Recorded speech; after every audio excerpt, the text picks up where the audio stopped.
one more time. Oh, Come here, come here, come here. no. Okay, so again, you're gonna have to do it again. It's, all right, so what we're doing here is we're teaching all the Iranian kids or even foreigner kids about the Iranian Nowruz, the traditions. So this is the Haft Sīn that we've made with the cookies and the candies. The children will be more interested, you know. They want to see what is the Haft Sīn actually, what is the Sabzeh, what is the apple, and what do they stand for. And here we have the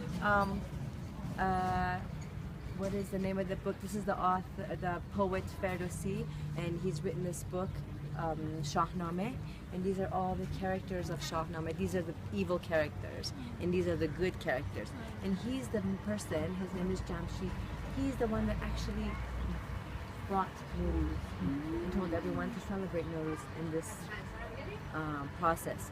And here we have these stations that we have for the children, and they're going to be painting things and painting eggs and having fun. They can take pictures here, and we can print it for them, and we can take it for them. Yeah, so many different things. Thank you.